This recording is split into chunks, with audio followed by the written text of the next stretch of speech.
What is up, everybody? Welcome to episode 10 of Beyond the Ride. Wanted to just jump in here and say thank you to everybody for joining us each week. We're trying to put out a better and better product each week. We've got great things happening with not only this podcast, but in the media and the output of media this season in general. This week, we got Ben Ferrante. And I messed up his name at the beginning. I'm so sorry, Ben. You know, it's just one of those days, I guess. But we had a great talk, a great chat. He's with Rocky Mountain Wheel Works. He's out there doing the mobile bike shop thing. And so enjoy the conversation with Ben Ferrante and myself. And if you haven't yet, there's a couple spots left. BigMountainEnduro.com. Still get your tickets. There's still some available. We've opened up spots at some places. Some are getting very close to sold out, if not. But jump on there. All the info you need is at BigMountainEnduro.com. And once again, welcome my guest, Ben, with Rocky Mountain Wheel Works. This is Rich Cramer with Big Mountain Enduro, and this is the Beyond the Ride podcast. This season, we'll be checking in with mountain bike athletes, brands, and individuals doing big things for the sport of mountain biking. Beyond the Ride, back again. I've been traveling a little bit, but now I'm back recording, back in the home studio. Happy to be back. Been on a whirlwind of a mission, man. A little bit of a party mission, a little bit of a family mission. But glad to be back in Asheville. Getting ready for first round Nebo coming up. I think the crew leaves in about 3 weeks. So we are super excited to get that going. Everybody's ready for the season to start. And I'm sure this week's guest is too. We got Ben Ferguson. Is that right? Ben Ferguson. Is that how you say your last name? Is it Ben Ferguson? Ferrante. Ferrante? Ferrante? Where are you getting Ferguson I don't know where I got Ferguson from. How much homework did you really do on me, huh? Ben Ferrante with Rocky Mountain Wheel Works, right? That's the name of the biz? Yep, that's it. That part's right. Man, cool.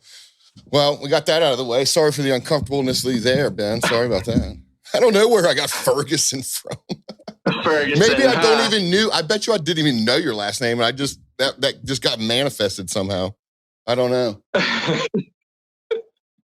Oh, you already cracked your beer. All right. Well, yeah, cheers, let's crack everybody. a beer. Beer drinking Thanks episode. Thanks for having me, man. Yeah. Ka-cha. Salute, my friend. Salute. There's a little I-9 love too. I think we're still on sponsor love for I-9 this year. You know. Oh yeah. Got to share the love. Oh, yeah, they're Asheville boys. Mm-hmm. That's where I'm from. That's where I'm at right now, Asheville.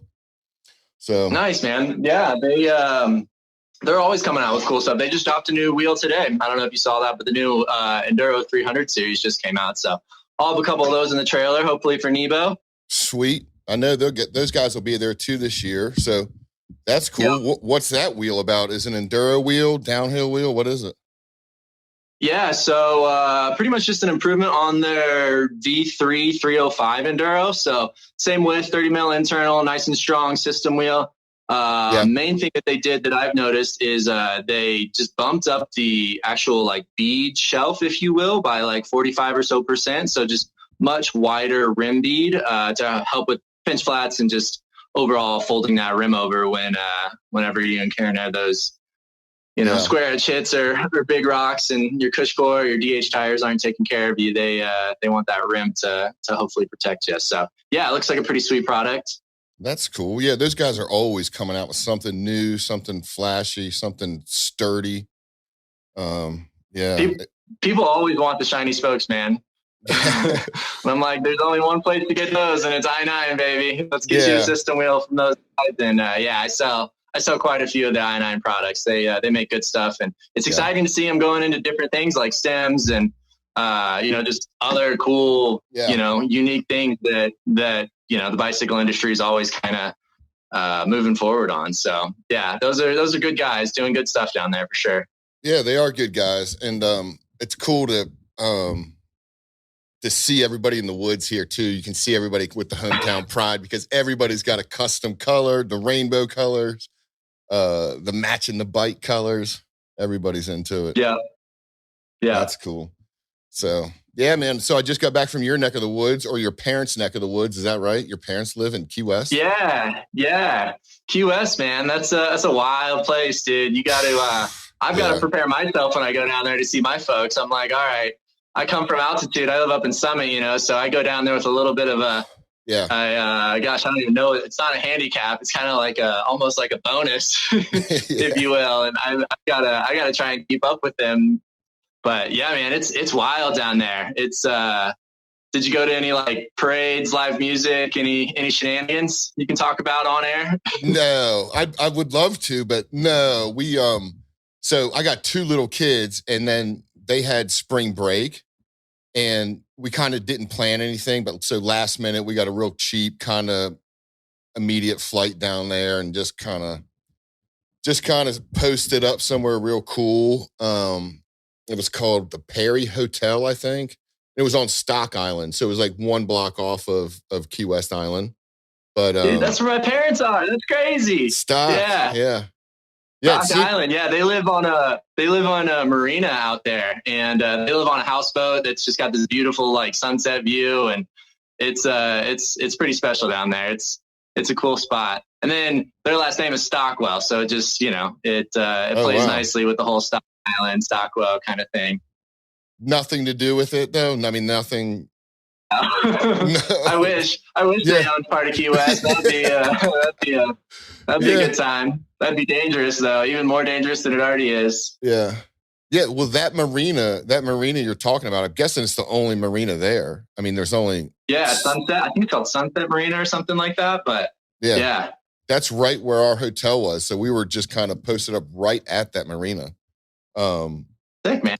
Yeah. Well, I guess there Did you get some of those amazing there. sunsets? So they have their boat is on the very, very end of that marina. Yeah. And it just faces like west. And so it's just like beautiful sunset night after night. And they have a rooftop, and it's like nice where all the party happens. All the neighbors come over and like to kick it on the top of on top of the boat and just watch the sunset. And it's cool, man. It's a beautiful spot to just kind of relax, smoke a cigar, and just enjoy life. Yeah, that's kind of what I liked about it, was just like after dark, chilling with a cigar and a beer or a drink was nice. We stayed far away from like Duval and all that. We went like, it's too much down there, man. It's full blown crazy, just tourist. And then the cruise ship came in one day, and it was just like an extra thousands of people down there.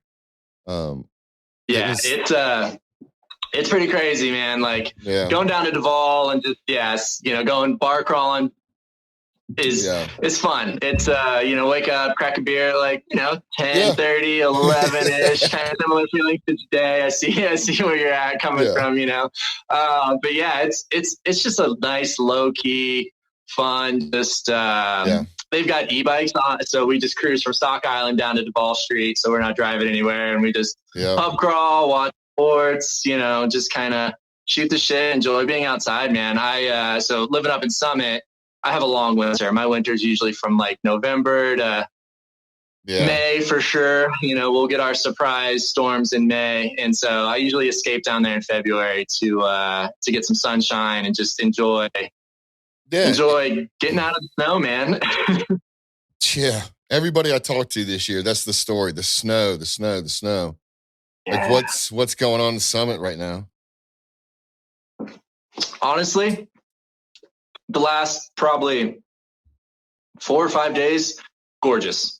Outstanding. I mean, I want to say it's been in the mid 50s, 60s up here, which is incredible. The snow's melting super duper fast, but I just have to check myself and remind myself, like, it's middle of April. Nothing crazy is happening. We still got plenty of winter left. So I have been enjoying snow sports a little bit more than I have in the past this year.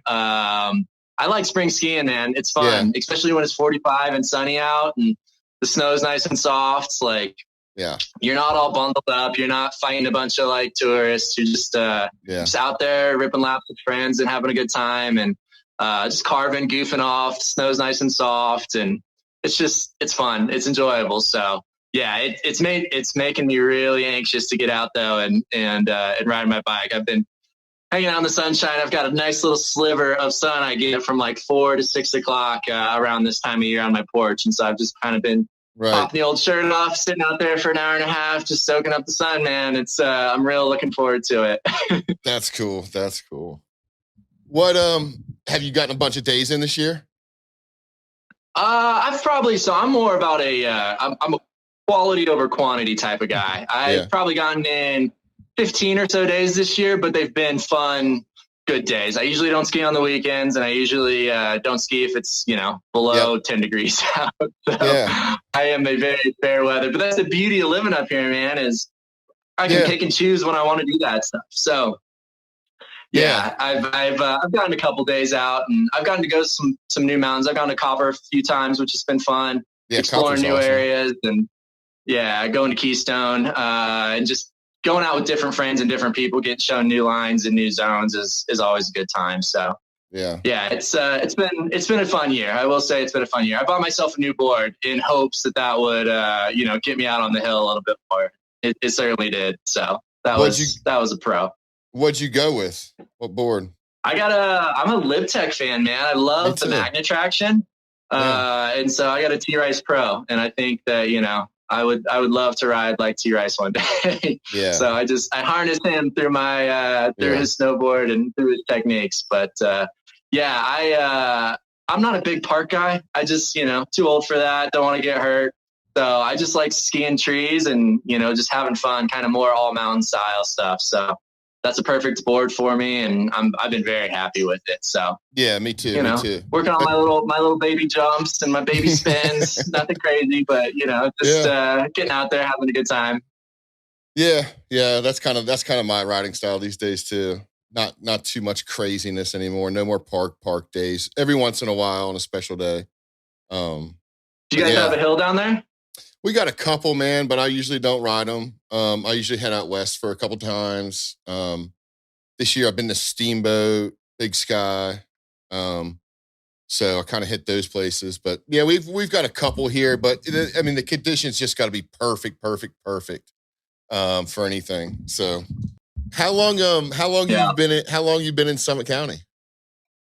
Honestly, man, I moved out here a little after the recession, and that's kind of how I got started in bikes. Is gas hit $4 a gallon back in 2008, and at the time I was just like, man, like I can't afford this. And so my buddy at the time was riding his bicycle to and from work, and encouraged me to try that out. So I went and I bought a $500 giant. I think it's a Yukon.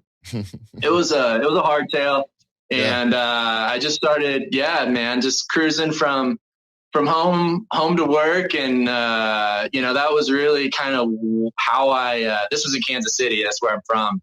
And that's just kind of how I started biking. And, kind of some of that urban assault in downtown Kansas City is how it got me going. And of course, $500 bike doesn't really get you very far. Shit breaks and things aren't always working. And so I'd take it into the shop, and they would have it, and they would mess with it for a few minutes, and they'd give it back to me, and they'd be like, yo, $40 or something like that. And I was like, all right, and I was like, man, like they didn't have it for that long. What were they doing to it? And so I just kind of started like poking around and doing a little stuff myself, and it just snowballed, man, big time. I got hooked. My dad was a handyman, and so I've just been used to working with my hands, like, as I grew up. And I just really kind of liked the mechanics of bicycles and just being able to like look at something, see a problem and solve it. It just made a lot of sense to me. And so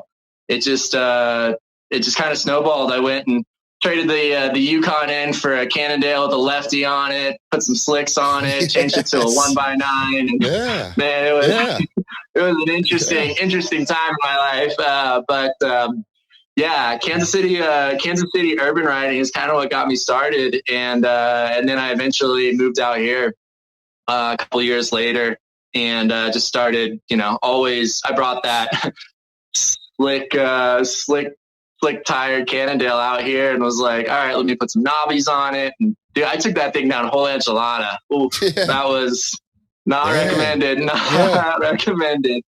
What's that again? What's the whole enchilada? What's the whole enchilada? What's that one? A whole enchilada out in Moab. Porcupine? Yeah. Are you familiar with that one? Yeah. So it's like a very quintessential 30 plus mile. People like to call it a downhill. I think it's more of a cross country trail. It's because there's a lot of pedaling involved. You're going 30 miles, descending like 8K or so, which is phenomenal. And it's some really, really fun terrain. But you're pedaling quite a bit. And I took it down that and it held up for me. But boy, my back was sore. It was a hardtail. And it's just that is not a trail for a hardtail. Yeah. Yeah. So, one of the so I guess we should all back up a little bit. So you are with Rocky Mountain Wheelworks, your bike shop, but you're a unique bike shop. So this is what my curiosity is kind of drove me out when we started the podcast. We kicked around names of who we wanted to get on. And for whatever reason, we kept coming back to your name. And I was like, yeah, this guy interests me so much because I would sit back at the events and just watch. You're always there. You're a mobile bike shop. And you're probably the most popular, most busiest vendor there is that weekend of any race weekend. And it's just you. Yeah. So to kind of give folks a bit of a history on kind of how my involvement started with BME is I used to be a racer for, a number of years, probably 13, 14, kind of when the series was coming out, getting started, getting its legs. And at the time I was working in bike shops, as I think a lot of the racers do as well, but I kind of saw this opportunity of, I would break shit all the time on my bike. And, you'd wander into the local, just either rental shop or try and figure out where the closest, other repair shop was. And man, you'd be SOL if they didn't have a DHF or a 11 speed chain that you were looking for or something like that, and it's like, man, like they don't have what these high end race bikes need.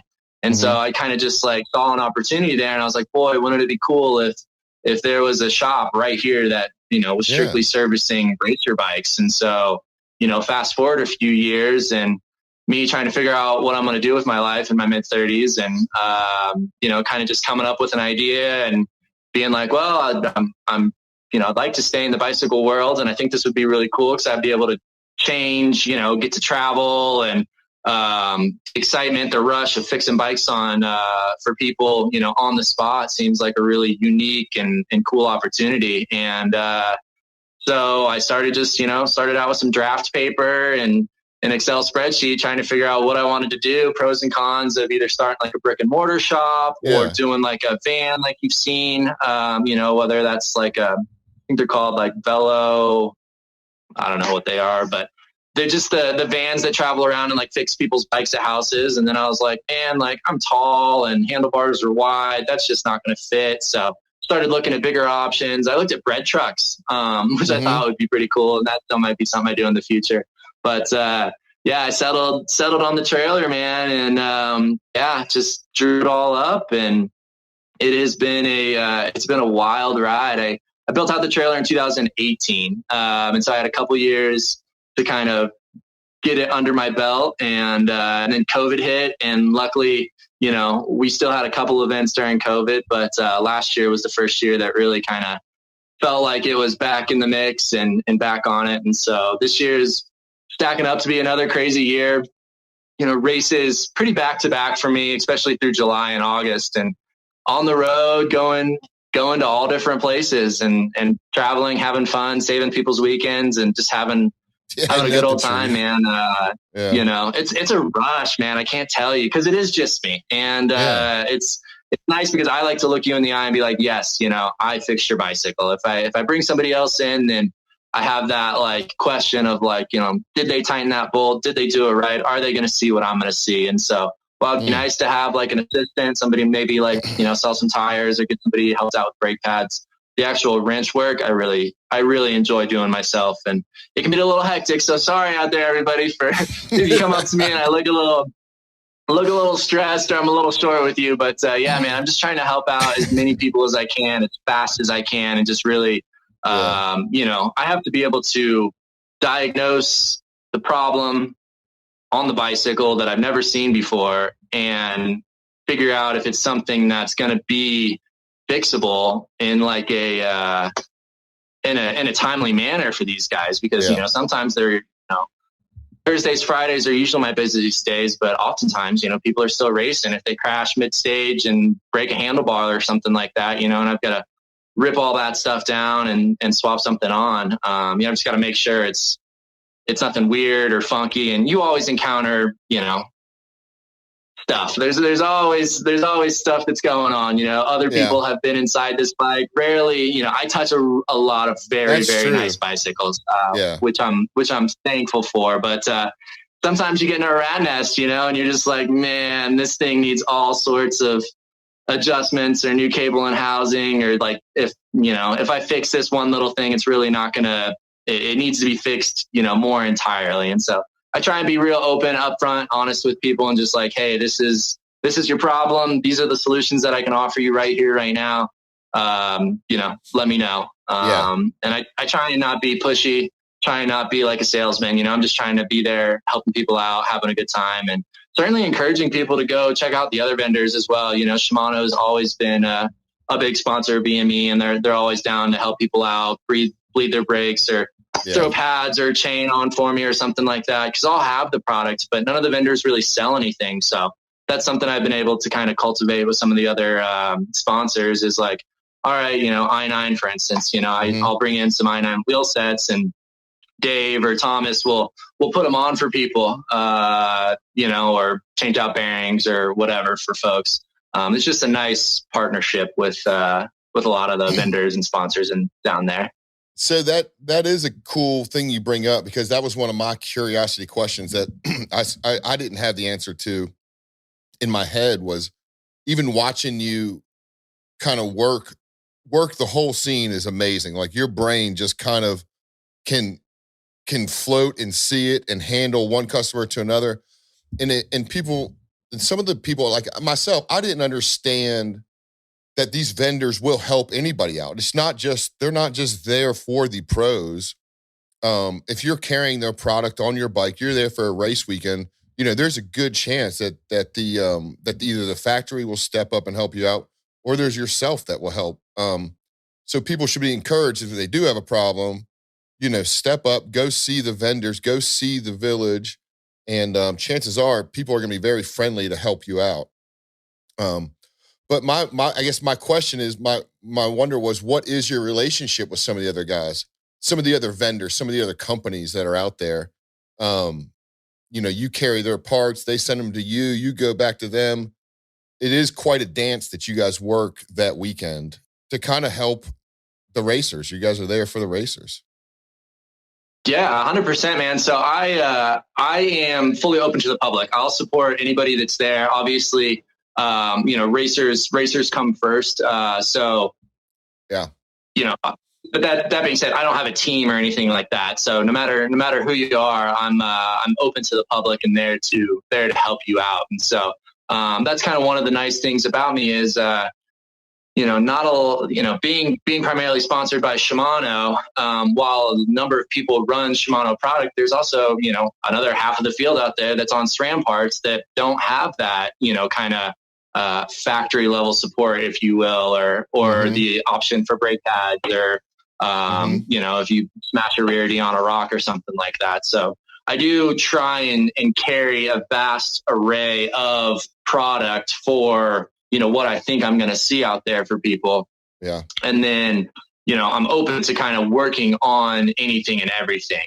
Very rarely do I turn anybody away, unless it's like a major, you know, the one thing I don't do is like any damper work. So if you blow your shock or you blow your fork damper, I won't touch that. I'll do lower services and I'll do air sleeves, stuff like that. But typically you're coming to the park or coming to a race with your bike, you know, 99% dialed. And the only things that I'm really touching are going to be catastrophic failures. But yeah, man, I've had all sorts of requests for things.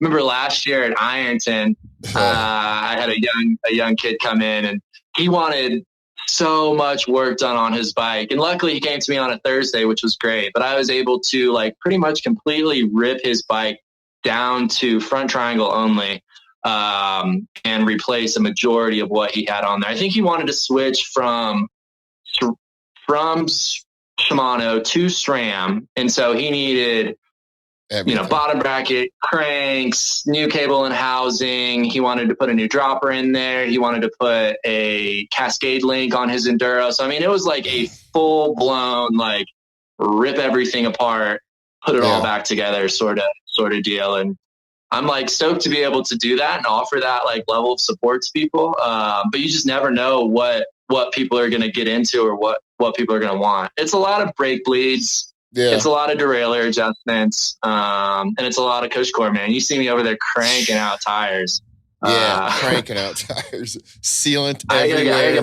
I gotta get my forearms in shape, brother. We'll see. I don't know what Nilo's gonna offer, but I haven't had a ton of time on the cush core tires yet. I can't. I don't mess with them. I can't do them. I don't mess with it. I tried a couple of times. I've been successful a couple of times, but. I mean, I see people lay them out in the heat, get them soft. There's all kinds of little tricks. Everybody's got a trick for those things.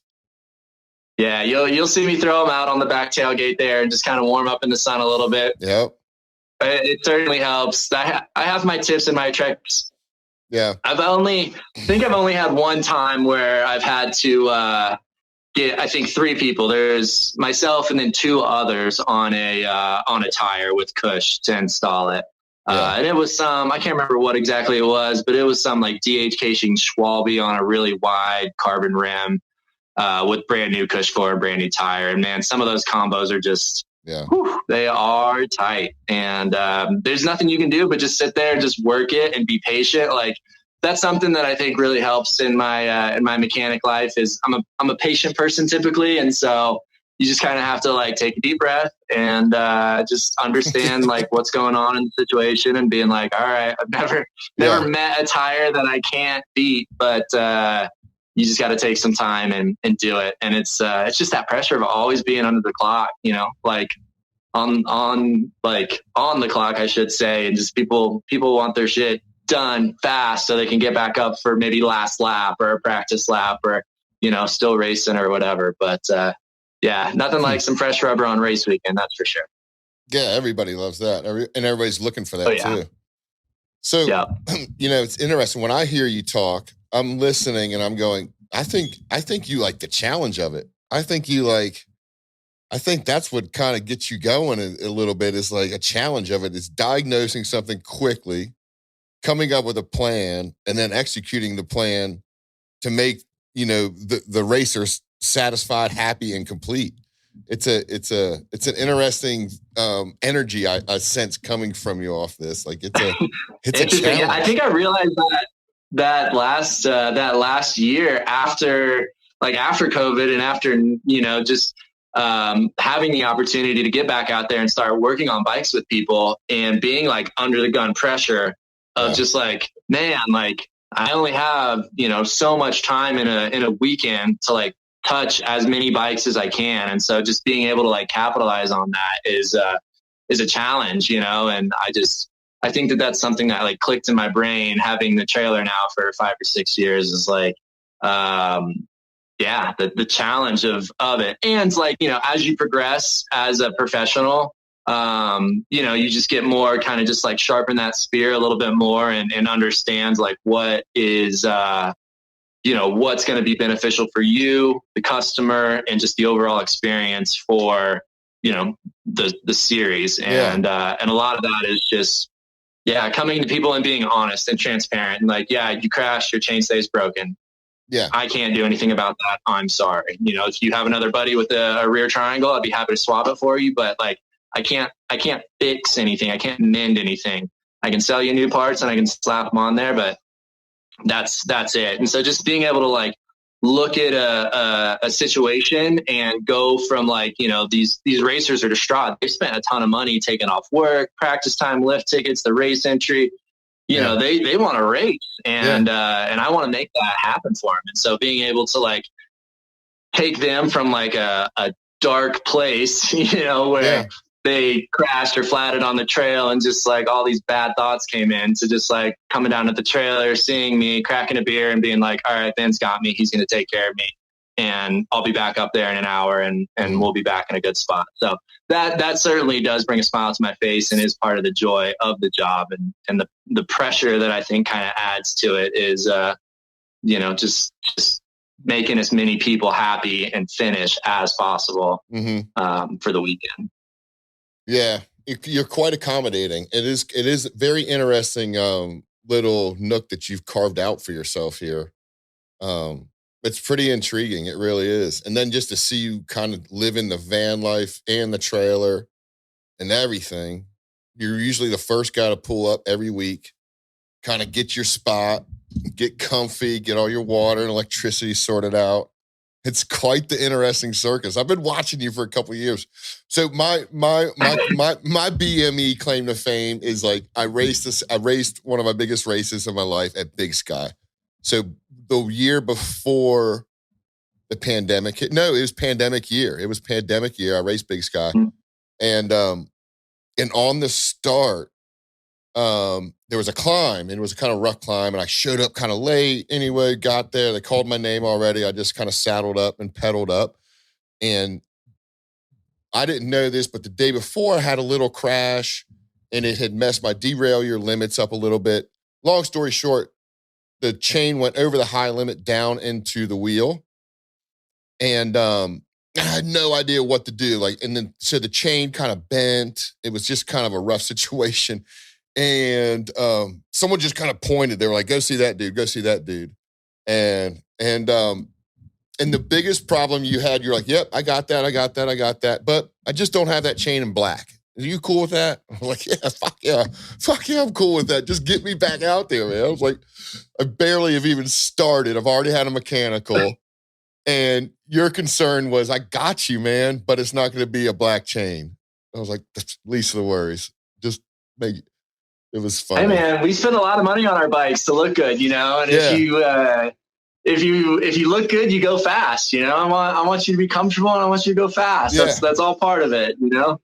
So that's good to hear, man. I'm glad I was able to help you out. I do love hearing those stories, because when I'm in the race weekend, man, I feel so bad. But it's like I'll talk to so many different people. I'll touch so many different bikes. I have a hard time kind of like putting faces to bikes, and I'll often hear stories of people coming up and be like, oh, do you remember me from blank, blank, or blank? Or, you know, oh, you helped me out at Winter Park Nationals and you saved my race. I got a top 3 or something like that. And that's always so good to hear. And I'm just lets me know like, hey, you're doing the right thing. And it's actually working, which is always encouraging. And we just, you know, being based in the Rockies, like a lot of what I see, a lot of the same faces, like it's amazing how small our mountain biking community is. And so being able to like build that trust and that rapport and have return clients and people that, you know, want to come back, support me, trust me to touch their bike and get them going again is just, you know,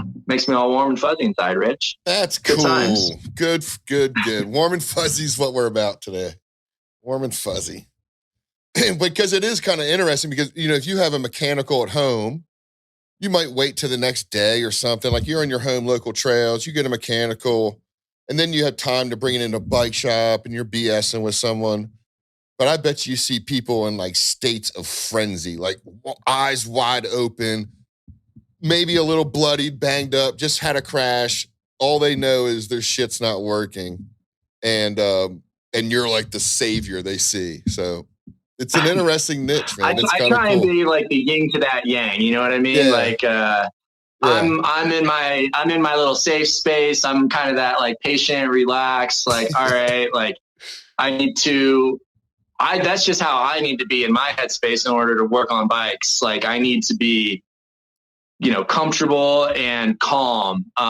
Because I mean, just anything in life, if you're rushing it or if you're just frantic and not using your brain, you're going to make a mistake. And that's not good. You know, I can't miss tightening a stem bolt for somebody or not fully attaching a derailleur, or, just small little things. Every bike I send out has to be perfect, has to be race ready that second, because they're going up to push it to the limit. They're going up to put down times and power, and it just has to be perfect. There is no room for error. And so I have to be, calm and focused. And I've only had one family actually come up to me. It was a dad, her daughter was racing, and it was kind of in the early times of Axis, and they were just having trouble with the shifter talking to the derailleur. And they're like lining up at the start line, and they're like, it's not working. And I'm like, okay, like, and they try and they pinned it on me that it was my fault. And I was like, listen, guys, like, I need you to take a deep breath and step back. I have another bike in the stand right now I'm working on for somebody else. I understand that you're going off very soon, but this isn't something I'm overly familiar with. It's a brand new product, and I need some time to diagnose it. And they were just not having it. And I was like, listen, I'm sorry. Like, I just can't have that energy right now in my trailer. Like, you're stressing me out. I don't work like that. Like, I need you to take a deep breath, and I'd be happy to look at it in a second. But like, I'm literally in the middle of helping somebody else right now. And I have no idea who you are. You just walk in here like you own the place. And that just like, it really threw me off. And I was just like, it was sad that I couldn't help them, but at the same time, I was just like, no, that's just, I get it. You're panicked, you're in a frenzy, you're starting in 3 minutes and your shifter isn't working. Yeah, that's a tricky spot to be in. But, I try and come at it with a very calm, kind of perspective and balance out and just make them feel calm as well.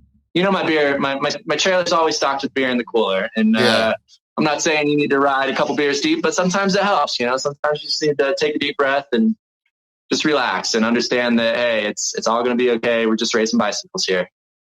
Yeah, that's true. I'm surprised you don't. The mountain biking community is kind of chill, but I'm surprised you don't see more of that. I'm surprised you don't see more of the panic people. But maybe that's the safety everyone feels like when they hand their bike over. Like, I didn't know what the hell was wrong with this, and now I'm being helped, so at least that's good, Yeah.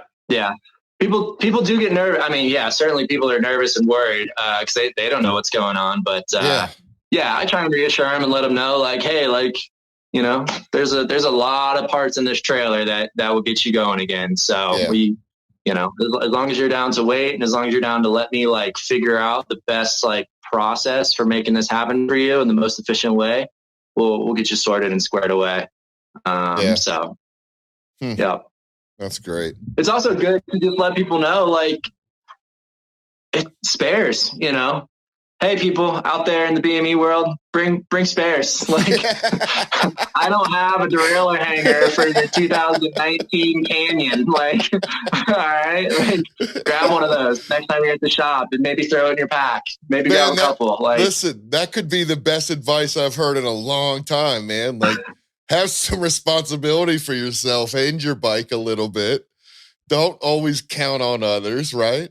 You're right, man. Throw a couple of those clutch spares in there, That's hilarious. If you've got something weird or funky on your bike, know that and try and prepare for it. I try and have a lot of those clutch parts in the trailer, but I can't have them all, man. Like, I don't know what's gonna happen. I have a ton of small spare parts that do keep people going, like, Fox transfer, cable bushings that you might need, or just random brake parts, or, a small little seal here and there. But so please always come ask me. But chances are, if it's something really, really specific or proprietary, that's just not something I'm not going to carry.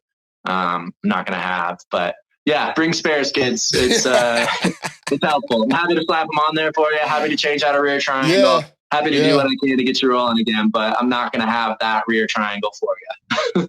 Well, that kind of brings up an interesting question. Like, did it take you a while to figure out what to carry? Like, what was important to have? I don't need a drawer full of these, but I need a drawer full of these. Like, did it take you a while to kind of tune in to go, this is what I should be carrying? and this is what I should not be carrying, or too many or too less. I mean, I guess everybody wants tires. Everybody needs extra cables and certain bolts and stuff. But do you find yourself in a pretty comfortable place now? Have you been through those challenges, and do you have it kind of figured out now? You know what to order. You know how to stock the trailer to where you're comfortable and not freaking out.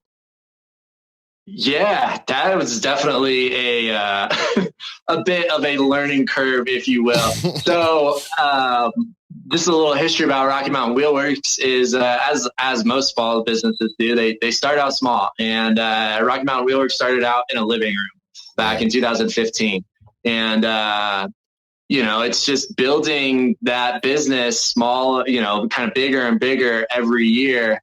And luckily I was able to get to a point where I only really was in the trailer full time. And that was my primary spot, for about a year and a half, before I was able to buy a house last year. And now I have a garage, which is where I'm at now, which is where I actually am able to keep back stock and have other parts that I'm not carrying every single bike part that I own in the trailer, because it got a little hectic, got a little cluttered in there for a while. And I would just, I was able to tailor after a number of years the inventory in which I carried in the trailer to kind of tailor to the races that I was going to, right? So if I'm going to Breck Epic or something like that, I'm not bringing in ass guides and DHRs. I might have one, just for that random tandem that shows up that's oh, I want, more traction or something like that. But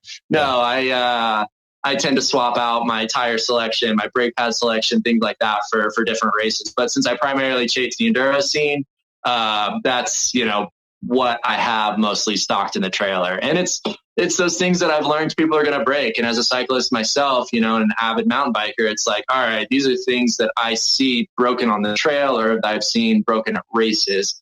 And that's what I want to stock. So, I'm trying to look around right now and see if there's anything that I have in the shop that I took out. There's things that I took out because I'm this is not something I want to do or entertain while I'm in the trailer on the road. I'm not going to ride wrap your bike during the middle of a race weekend. But I will build you a wheel, because I do like building wheels, and that's a fun aspect of kind of what I do, and that's kind of one thing I'm known for, at least in Summit and surrounding areas, and people blow a lot of wheels. It's a very niche business, category, but man, wheel building is an art that is it's kind of almost like a black magic, and it's just something I found a lot of peace in, and I've been able to really kind of get good and efficient at it, and it saves people, man, crazy, because I can either build you a whole wheel or I can reuse your existing hub. And, that takes it from a $600 to $900 repair for a whole new wheel down to a $300, $350 job if you just need a hoop, spokes, and labor. And that really helps people out and gets them on something stronger and more dependable, and they're happy. And so being able to offer that level of wheel building service on the spot like that, it's crazy, man. I'm up late on Friday nights building wheels. Yeah, I do see you working after hours kind of doing that stuff. How long does it take you to build a wheel? I've never built a wheel. I don't know how to build a wheel. How do you, how long does that take? I can build a set in about an hour and a half from start to finish. Okay. Which is pretty, that's pretty good. It really just kind of depends on what's going on. Obviously, if I'm using reusing an existing wheel, then I've got to pull the tire and the cush and wash it and cut the spokes out and clean the hub and then prep the spokes and prep the hoop and then lace it, tension it, tape it, and kind of do it all in reverse again. So it just kind of depends, but if I can focus on it and knock it out, that's why I tend to do my wheel builds in the afternoon or the evenings, because I'm not getting kind of interrupted, and I can just focus on it. And that's really kind of clutch when it comes to building wheels, is being able to get in that zone and just put the throttle down and just go, instead of having to stop and remember where you're at or what you're doing or whatever. So yeah, man, I've gotten pretty good at it, and wheel building's just fun for me. It's good. I really, really dig it. It's cool. It's I think you helped one of our crew guys out last year build a wheel. I think Jackson had a problem, or I don't know. I can't remember one of them, but yeah, you were very helpful. I'd probably build, at least at every race, I probably build one wheel. And then there's other races that I'll build like 5. It just depends on the place and how rough stuff is, and then just kind of who's out there. And what they're putting their bikes through and what the courses look like. It's always exciting to see what the courses are going to look like. And I remember Brian had last year it was rough. It was rocky out there. And so, people are just blowing stuff up, strong wheels, strong tires. Cushcore has saved, I think, a lot of people. Yeah. A lot of people's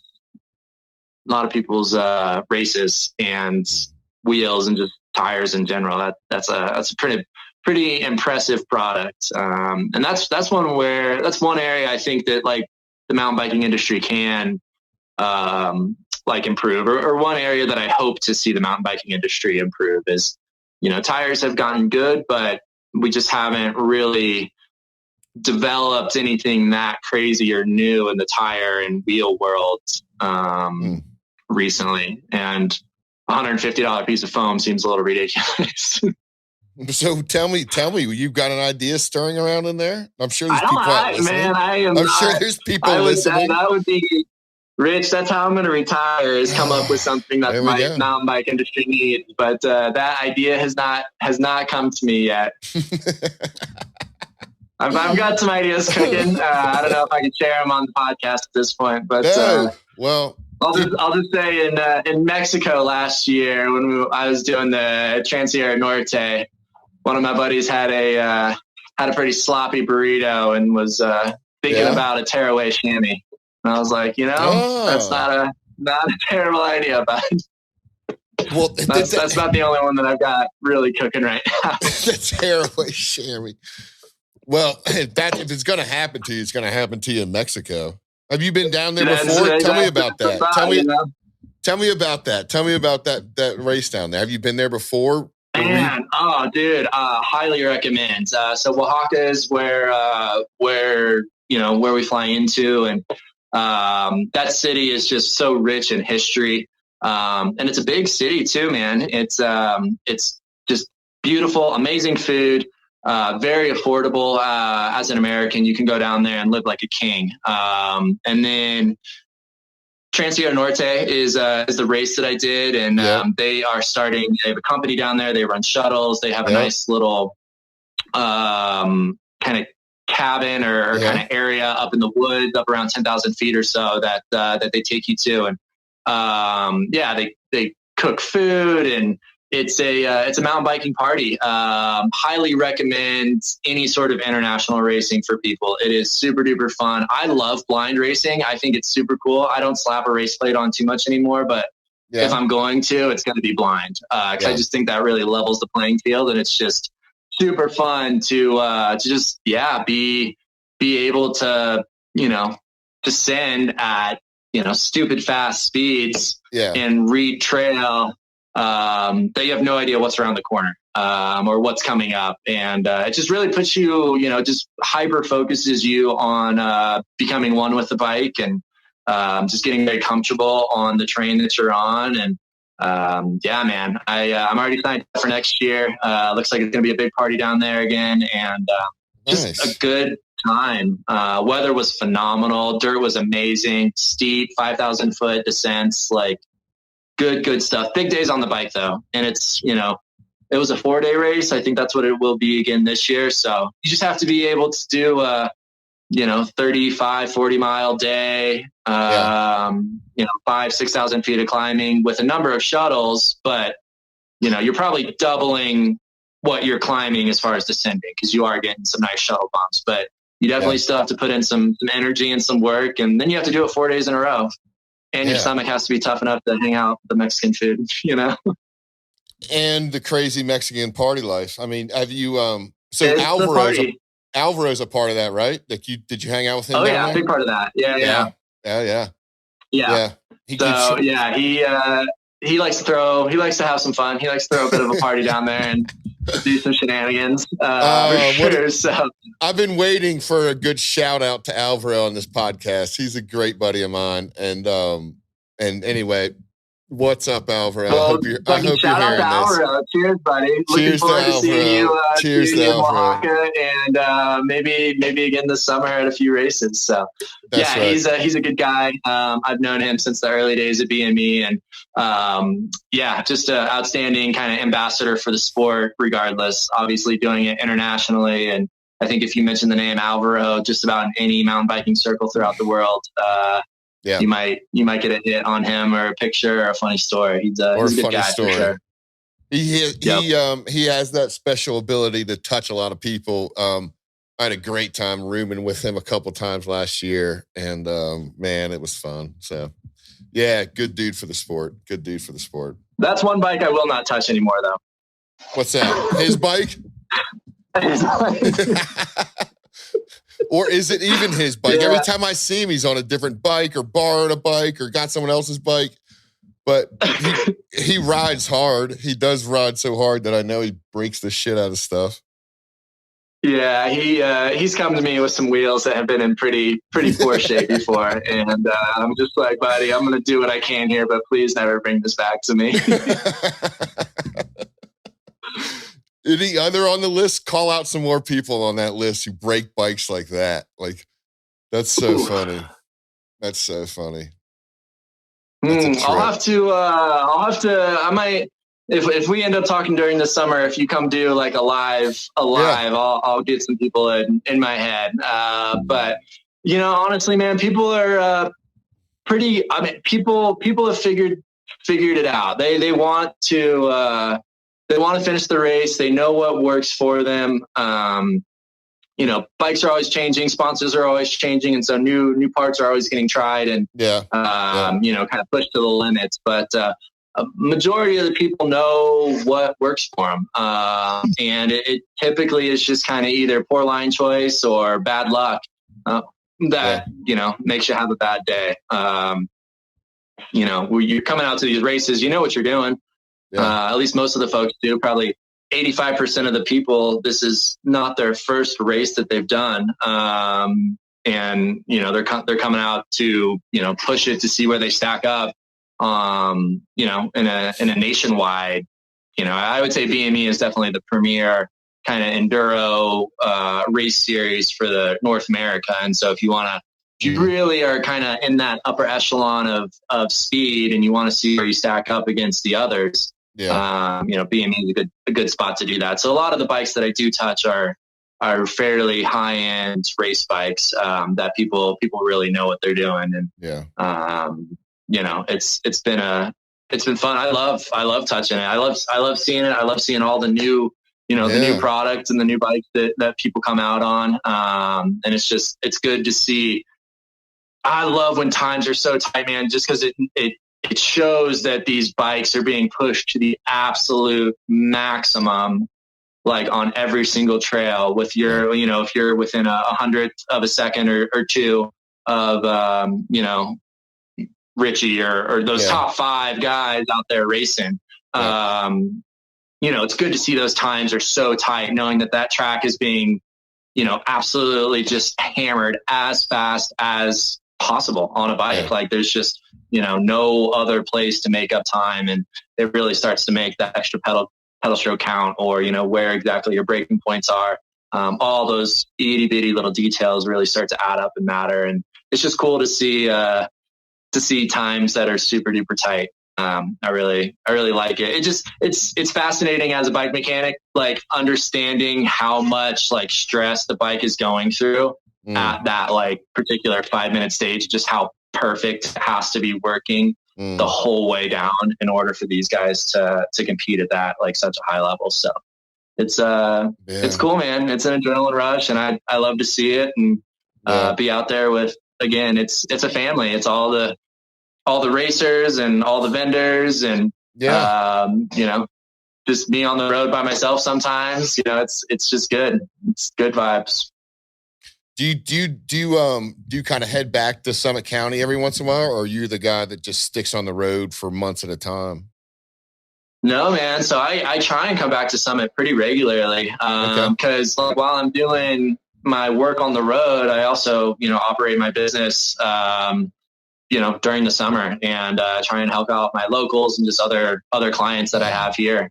And so I'm kind of always shuffling in and out of Summit County, whether that's just like restocking on tires or product, or just, helping out other people's bikes that, product came in for this, that, or the other. And now we gotta, just gotta install it and get it back to them. Just cause we have such a short riding season up here, people want their bikes turned around super duper quick. And I try and provide that level of service for them. But, oftentimes I'm on the road for 5 days, for the weekend, leave on Wednesday, be back on Monday. And then, trying to find a day for myself to ride my bike, do a little paddle boarding, maybe some yoga, and just kind of chill, reset, repack the trailer, and hit it hard for the next weekend. So it's a push, it's a grind, but I'm very lucky that it's only, it's a summer, it's a hard grind in the summer, which is nice because it kind of allows me to take a step back in the winter and just kind of relax a bit more and, keep that passion alive, honestly, not get burnt out. Cause I'm not doing it every single weekend throughout the whole year. It really gets me excited to do like a seasonality kind of thing and get it going. But I also just love the riding up in Summit, man. Like as you know, this is why I live here. We have a spaghetti bowl mess of trails up here that are just phenomenal, high alpine, not busy, and good stuff. So in the early 2000 or late, I don't even know, it was foggy back then, foggy for me, but 20 years ago, I landed in Summit County, like right out of West Virginia, spent a lot of years in West Virginia, playing, partying, doing all that good stuff. And then we had the idea of, some of us would move out there. A couple of us moved out there. My girlfriend moved out there, my wife now. And man, we landed right on Main Street in Frisco, right at the end on the left-hand side, right before the roundabouts, those kind of brown lofted A-frame condos. We landed there and spent a couple years there. And then, but we were kind of young and didn't have much drive other than just partying, skiing, snowboarding, spent a lot of nights at the Blue Spruce. Is that still there? Blue Spruce, I don't know if it's still there. Was it a bar? Yeah, it was a bar kind of at the end of Main Street. It had like a nice end restaurant, but then right next to it was their bar, and it got really nice and kind of happy hour rowdy, and it was a good one. It was a good one. Jake and Jeremiah were the bartenders. And there's definitely still some good spots on Main Street. I'm more I don't know if you've been up here recently, but there's a German bar called Prost. That's where I have my local. That's my mug club place. But yeah, go there, get a Reuben, pretzel, Stiegel, and sit out on the patio. Enjoy. That's where we go out after riding as well a lot too. Good spot. Here's another Summit County name. And if you know this one, you're a true Summit County person. Leon Littlebird. Do you know Leon Littlebird? All right. So this Leon Littlebird, he might even be gone by now. He might have passed on, but he was, let's just say like a Native American singer-songwriter, and he would play in all the bars up and down Frisco. When I was there, he was just a staple of like this happy hour, good vibes kind of guy. Anyway, Leon Littlebird, his name was. He fucking bust out a flute. And he bust out a flute, and then he would jump into some Jewel or bust out some flute and then some Blues Travelers. And then he'd go into some Native American fucking dance and song dance. He was just the best. It was funny as hell. I mean, it's got to be the biggest revolving door up there of people. I'm sure that even during your stay there, like you see so many people come in and out. Some make it, some don't make it. It's kind of hard to really live, survive, and thrive in a resort town like that. Yeah, man. I mean, I think it faces a lot of the same kind of problems that a lot of the resorts do up here. Is just, a lot of second homeowners, makes it expensive to live. Right. A lot of people want to live here. And so it's hard. If you're just, trying to work at the resort or even just a regular retail job or something like that, man, surviving on 20, 25 bucks an hour is gotten hard, especially if you're, trying to do beyond that kind of stuff. If you're trying to actually go out and have all the hobbies that you want up in Summit County, you want to ride bikes, you want to paddleboard, you want to be a rafter, you want to be a rock climber, you want to, do ultra running. There's, I want a 4-wheel. Like there's so many fun activities up here that you want to do, but you really kind of have to pick one or two that you're really dedicated to. And even that can be tricky at times because rent's expensive and cost of living is high up here. And there's just not a ton of jobs. Yeah, that's kind of why we kind of just got got phased out with the living expense kind of thing, and that was it. And then it's all right. Life guided us in other directions, and we just kind of followed the wind and worked out all right. So it was good. It was a good stop. I'm glad you ended up down in North Carolina, man. That I want to come down there and ride. Whenever I talk to the guys at I-9, they're like, come down here, hit us up. Cause Ben and Cane Creek are kind of like right down the street from each other, and Pigska Forest. I hear you guys doing great stuff down there. So I want to come play down there for sure. It's just, it's a haul, Nebo's going to be a bit of a run for me this year, but we'll see. I'm trying to stop in either Bentonville or Eureka, I think is probably going to be the move after Nebo. Just kind of slowly work my way back. But I doubt I would go any further east past Nebo at this point. You really have to convince me. Nebo is going to be an interesting haul for everyone. But, I mean, even the East Coast guys. But, thank goodness there's no snow there because we're going to run into a snow problem here sooner or later. And there's no snow there. So we can get something done in the books. What do we have? We have Nebo and then Sunrise. But I would imagine that Arizona will be melted out by the time we get down there. That won't be a problem. Then up to Durango. Who knows? Durango, they're going to have some snow. They're going to have some snow this year. So, that'll be, but that's what, is that July? I think that one's mid-July. May, June, July. Yeah. Yep. Yeah. And then the brine head.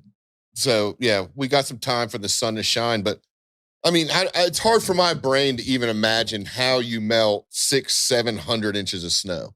Like, how does that happen, and how long does that take? Like, that's hard to comprehend. It happens fast, man. Like I said, these last few days up in Summit, I just watched it out in my front yard, and it's crazy how fast it goes. The sun is very powerful at altitude, but you get some 60-degree days on the right slope, and as long as it's not north facing, man, that sun is powerful, buddy. It just melts it out real quick. We are going to have a pretty badass rafting season, they're predicting.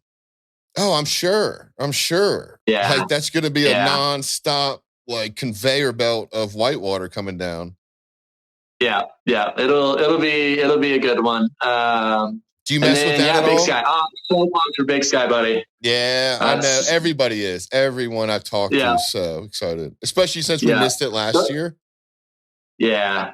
But, dude, they have, just such good dirt. I love fresh cut trails, man. The fact that the last few years they've cut some trails for us. I don't know if we'll get that this year, but fresh cut loamers where you just get to pick your own line and make it happen. Like, see the race line develop throughout the weekend is just like, it's pretty cool to watch. And I think it's a great way to build a trail. I mean, private land is definitely the move. I come from a lot of Forest Service around me, and so definitely have to mind your P's and Q's a little bit more. But private land and a cool resort with good aspects and good dirt is just kind of the dream combo that we're working with there. So Big Sky, definitely looking forward to that one for sure. I mean, it's just such a magical place. Just when you're even driving up to the resort and stuff, like just along the river there, everything is it's just amazing. It's huge country, and Lone Peak just sits there watching everything, and it's It's a special place. Yeah, it's I cool. mean, it's a full on like beautiful day, because I come through Yellowstone. That's what I prefer to do with the trailer, just because like all the other RVs and everything are going that way. So I come up through Yellowstone, just kick it nice and leisurely, and it's a whole just experience, different world once you're up there, and it's I had Big Sky fun. Big Sky, man, it's kind of my go-to. Like now, like this year, my first day, I went there for opening day of snowboard season. Like I was there for opening day, opening weekend. Almost everything was open. It was so rare of an opening day. Like they got covered. It was killer. Wow. It was so great. But and people don't even know, like it's very easy. It's easy accessible. The airport drops you right off there. As soon as you get in your car, you're onto the most beautiful drive you're ever seen. And next thing you know, you're on top of the mountain. Yeah, it's cool. It's cool. Sounds perfect. Yeah, man. I know. I can't wait. I know. Well, what's on? So let's wrap this up, man. So what's on store for you this summer? You're coming to BMEs. You're going to be at all 5. I am planning to be at 4. The only one that I'm going to miss most likely is going to be Durango. And that is still kind of the TBD, but I've been to Durango the last few years, and I just have a conflict with another series. So I don't think I'm going to make that one, but the other 4 are on the calendar, and really looking forward to 2 new venues, obviously. And I've heard real good things about Nebo. I've seen some of your guys' videos, and I've just been doing a little homework on my own through some other buddies that have been traveling through the spring. And they've been checking some stuff out. And we have Fresh Cut Trail there from Jagged Axe, which I think is going to be pretty sweet. Absolutely. Yeah. So Nebo is going to be cool. Arizona, I haven't really looked into Arizona much, but it should be good. I would guess high desert riding. I have no idea. Do you know much about it? No, I don't. That's the only one I don't know much about either. But we'll figure it out. I know we got contacts there, and I know some other guys have ridden there, but kind of high desert stuff. Yeah.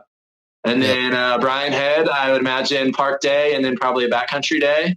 Sounds like there's something in the works for that, which sounds pretty exciting. And then up to Big Sky, where we haven't raced in a couple years, and the finale, it's the end of the. Yeah, and who knows? I don't know. I don't know about the trails yet. I'm not in those conversations yet. So, Well, fingers crossed, but we can put out the good juju that they cut us a new trail out in Big Sky.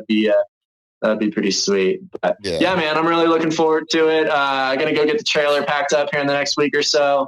Because Nebo's the first race of the series for me. So always a good feeling to go get that bad boy out of storage, get it loaded up, make sure that I've got all the products that I want, what I need, and hit the road for a nice little jaunt out to the east, and ride some new stuff, see some familiar faces, give some high fives, spread the stoke, drink some beers. Should be a good time.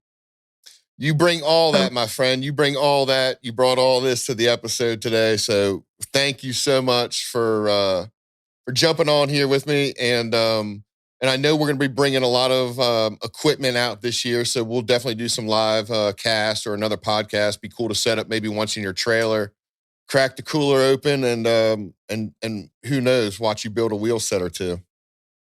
No, I think what we're going to do is we're going to video you learning how to put a cush core in. Maybe we'll do a race or something. There we go.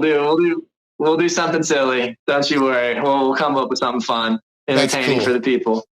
Hey, that's a great idea. Man, I appreciate your time, and I'm stoked that BME's in some new hands, fresh blood, and looking forward to see where the season goes. So, man. If I don't talk to you before Nebo, I'll see you in a couple of weeks, man. Safe travels, and keep it on 2 wheels. Everybody, you heard it. Ben Ferrante with Rocky Mountain Wheel Works. Got it right this time. Thanks, buddy. Awesome. Later, guys. See ya. Bye. Later, buddy. Thanks, everybody. Another one. Thanks, Ben. Appreciate everything, man. You guys, I'm not sure if we even have tickets left, but if you need to find out, BigMountainEnduro.com. Got everything you need there. And please check out our YouTube page. Stay in tuned. A lot of good stuff coming this season. Maybe some pre-race shows, some post-race shows. So stay tuned. Thanks for everybody for tuning in. Another episode, Beyond the Ride, Down the Drain. Thanks, everybody. Talk to you soon.